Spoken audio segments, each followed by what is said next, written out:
दोस्तों, एक तरफ इजरायल और ईरान के बीच युद्ध छिड़ चुका है। दोनों देश एक दूसरे के ऊपर दनादन मिसाइल बरसा रहे हैं, तो वहीं दूसरी तरफ भारतीय प्रधानमंत्री नरेंद्र मोदी साइप्रस पहुंच चुके हैं। पिछले कई सालों से तुर्की के द्वारा भारत के कश्मीर के मुद्दे पर टांग अड़ाई जा रही थी। अब फाइनली भारत उसका जवाब तुर्की को दे रहा है। इस ऐतिहासिक दौरे से निकलकर आई कई महत्वपूर्ण खबरों के बारे में इस वीडियो में बात करेंगे। इसके अलावा अर्मीनिया के द्वारा भारत से एक और हथियार मांगा गया है, जिसकी सप्लाई भारत जल्दी शुरू कर सकता है। इसके बारे में भी इस वीडियो में बात करेंगे। दोनों खबर काफी इंटरेस्टिंग है, इसलिए वीडियो को अंत तक जरूर देखिएगा। साथ ही अगर चैनल पर पहली बार आए हैं तो नीचे दिए गए सब्सक्राइब बटन को प्रेस कर बेल आइकन को दबा लें, जिससे हमारी डिफेंस और वर्ल्ड अफेयर से जुड़ी ऐसी वीडियो आप तक सबसे पहले पहुंच सके। तो चलिए शुरू करते हैं इस वीडियो को।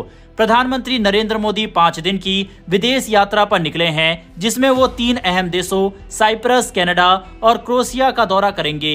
इस दौरे के पीछे सिर्फ दोस्ती नहीं, बल्कि एक बहुत गहरी रणनीति भी है। आतंकवाद के खिलाफ वैश्विक समर्थन जुटाना और भारत के लिए यूरोपियन यूनियन में जगह बनाना। 2 डिकेड से भी ज्यादा लंबे समय के बाद कोई भारतीय प्रधानमंत्री साइप्रस पहुंचा है। साइप्रस से निकलकर आई तस्वीर आप अपने स्क्रीन पर देख सकते हैं। भारतीय प्रधानमंत्री नरेंद्र मोदी को प्रोटोकॉल तोड़ते हुए साइप्रस के राष्ट्रपति ने वेलकम किया और खुद एयरपोर्ट पर लेने पहुंचे। इस दौरे से साइप्रस कितना खुश है आप खुद देख सकते हैं। प्रधानमंत्री नरेंद्र मोदी के हाथों को पकड़कर साइप्रस के राष्ट्रपति चल रहे हैं। यह दौरा न सिर्फ भारत के लिए बल्कि साइप्रस यानी कि दोनों देशों के लिए महत्वपूर्ण है। ये भारत के किसी भी प्रधानमंत्री की 20 साल बाद की पहली साइप्रस यात्रा है। साइप्रस के राष्ट्रपति निकोस के निमंत्रण पर यह यात्रा हो रही है। राजधानी निकोसिया में पीएम मोदी राष्ट्रपति से मुलाकात करेंगे और लिमासोल शहर में बिजनेस लीडर को संबोधित करेंगे। साइप्रस यूरोपीय यूनियन का हिस्सा है और 2026 में यूरोपियन यूनियन की अध्यक्षता भी संभालने वाला है। ये भारत के लिए यूरोप के दरवाजे खोलने का काम कर सकता है। साइप्रस ने भारत को यूनाइटेड नेशन सिक्योरिटी काउंसिल की स्थायी सीट और एनएसजी की सदस्यता के लिए हमेशा समर्थन दिया है। हाल ही में ऑपरेशन सिंदूर के तहत भारत ने पाकिस्तान में आतंकी ठिकानों पर हमला किया था। उसी दौरान तुर्की ने पाकिस्तान का समर्थन किया था, जबकि साइप्रस ने भारत का। साइप्रस खुद भी तुर्की के साथ दशकों पुराने विवादों से जूझ रहा है, जिसमें देश 2 हिस्सों में बटा हुआ है। भारत और साइप्रस अब मिलकर आतंकवाद के खिलाफ वैश्विक स्तर पर सहयोग बढ़ा रहे हैं। वहीं Cyprus India Middle East Europe corridor यानी IMEC का हिस्सा है। भारत इसे विकसित भारत 2047 के लक्ष्य के तहत एक इकोनॉमिक गेटवे के रूप में देख रहा है। यही कारण है कि ये साइप्रस दौरा भारत के लिए और साइप्रस दोनों के लिए काफी महत्वपूर्ण है। भारत आने वाले समय में जिस तरह से अर्मीनिया को हथियारों में मदद कर रहा है, ऐसे ही साइप्रस को भी हथियार वगैरह सप्लाई करके तुर्की के खिलाफ मजबूत कर सकता है। और जिस तरह से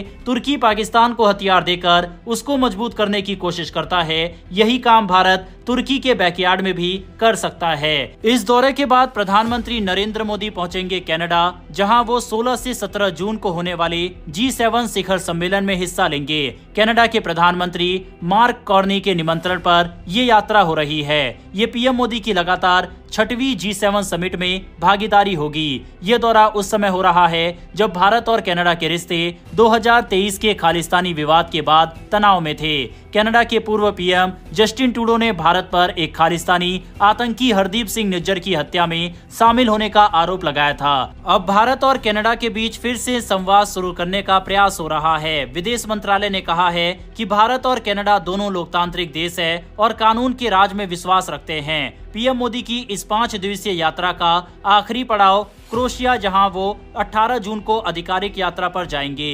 ये किसी भी भारतीय प्रधानमंत्री की क्रोएशिया की पहली यात्रा होगी। यहां पीएम मोदी क्रोएशियाई पीएम आंद्रेज और राष्ट्रपति जोरान से मुलाकात करेंगे। क्रोएशिया भी यूरोपीय यूनियन का सदस्य है। भारत इस दौरे के जरिए EU के पूर्वी फ्रंटियर में अपने रणनीतिक प्रभाव को बढ़ाना चाहता है। भारत वहां व्यापार, रक्षा और तकनीकी सहयोग बढ़ाने पर चर्चा करेगा।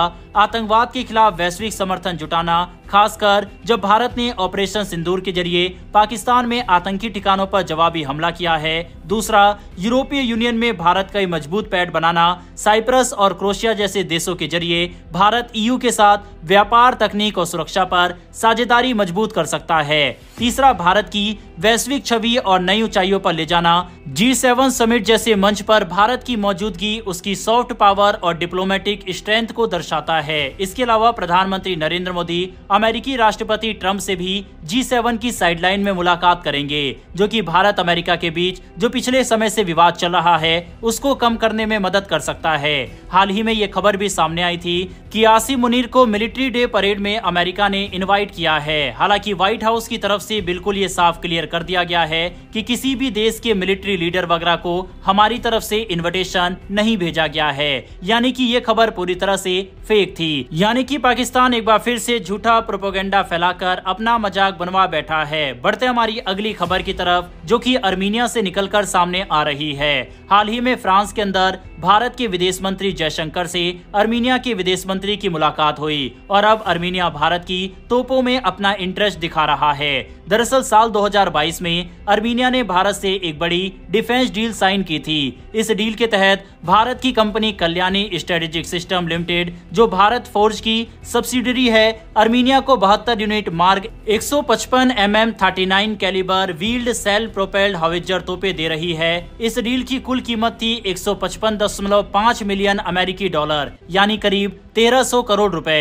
इन तोपों को अर्मीनिया के अलग अलग इलाकों में टेस्ट किया गया, खास तौर पर पहाड़ी इलाकों में, और इनके प्रदर्शन ने अर्मीनिया की सेना को पूरी तरह संतुष्ट कर दिया। मार्क 39 एक हल्की लेकिन ताकतवर तोप है, जिसे एक 4x4 मिलिट्री ट्रक पर माउंट किया गया है। इसका वजन करीब 18 टन है। ये तोप शूट एंड स्कूट तकनीक पर काम करती है, यानी गोली चलाओ और तुरंत लोकेशन बदल लो। इसके खास फीचर में शामिल है 24 किलोमीटर तक की रेंज, नेटो स्टैंडर्ड एमुनेशन के साथ कंपैटिबल, दिन में 1.5 मिनट और रात में 2 मिनट के अंदर फायरिंग पोजीशन में आ जाना। इस तोप को पहले भारत में बालासोर और पोखरम में टेस्ट किया गया।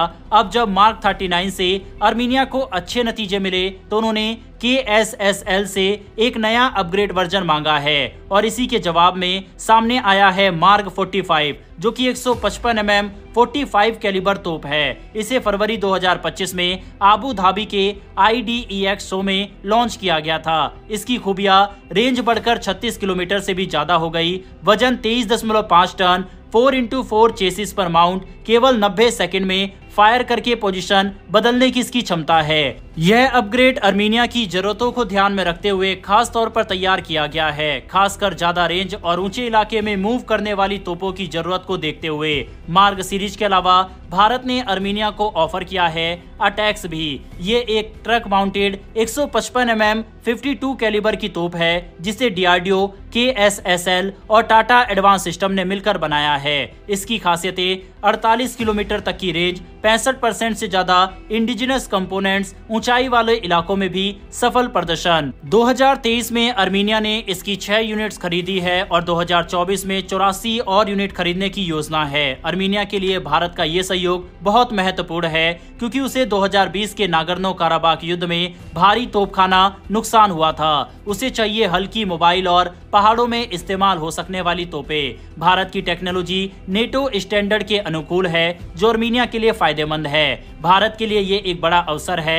हम तेजी से एक ग्लोबल डिफेंस सप्लायर बनते जा रहे हैं। इससे पाकिस्तान और उसके सहयोगी देशों पर डिप्लोमेटिक और सामरिक दबाव भी बनता है। साफ है कि एक तरफ भारत साइप्रस के जरिए तुर्की को काउंटर कर रहा है, तो अर्मीनिया के जरिए अजरबैजान को काउंटर कर रहा है।